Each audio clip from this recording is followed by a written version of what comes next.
आज रेसिपी मी तुम्हाला शेअर करणार आहे. 3 बटाटे बॉईल करून घेतले, त्याचे मी आज आचारी बटाटा बनवणार आहे.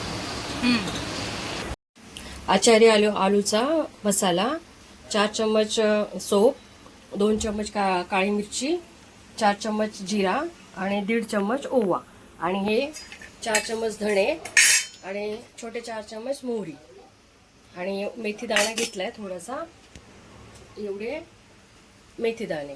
आता हे थोडंसं भाजून आपण याची पावडर करूया. हे सगळं भाजून पावडर करूया आपण.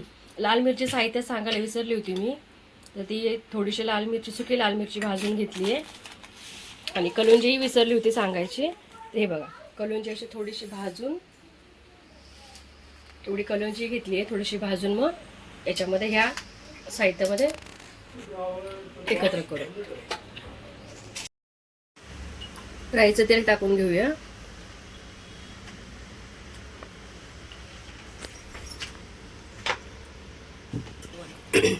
थोडीशी मोहरी,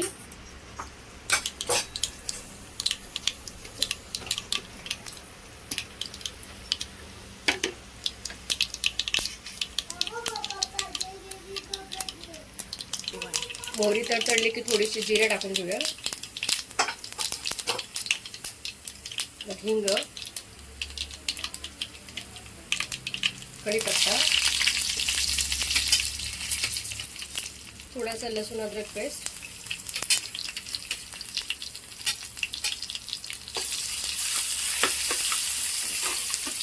थोडीशी फोडणीला कोथिंबीर,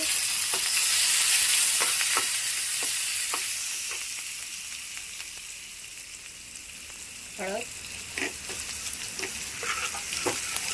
तर लसूण छान फ्राय झाला की आता आपण हे बटाटे टाकूया.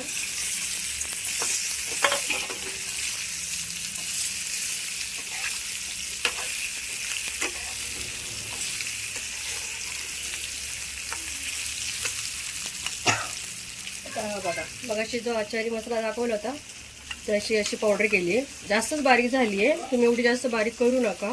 मला थोडी जाडसरच ठेवायची होती, पण चुकून ही बारीक झाली. ही थोड्या वेळाने आपण वरून टाकूया.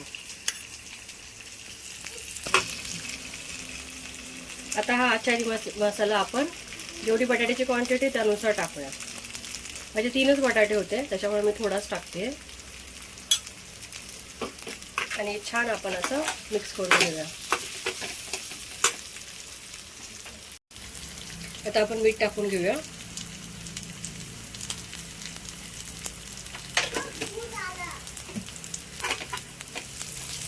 आता हे छान व्यवस्थित आपण हे मिक्स करून घेऊ आणि झाकण लावून फक्त 5 मिनिटं ठेवून देऊ, कारण की हे मसाले सगळे बटाट्यामध्ये कोट होतील.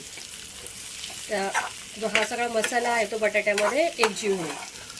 आता बटाटे ऑलरेडी आपण कुकरला शिजवलेले आहेत, त्याच्यामुळे आता ही भाजीला शिजवायला वेळ द्यायची गरज नाही आहे. पण हे जे मसाले आपण बनवलेले आहेत एवढे छान, आचारी आलू मसाला, मिनिटं आपण झाकून ठेवले होते. आता ह्याच्यामध्ये आपण वरून कोथिंबीर टाकूया. आधी फोडणीला टाकलेली होती, तर वरून थोडीशी टाकूया. हलवून घेऊया. हे बघा, झाली आपली आचारी आलू मसाला.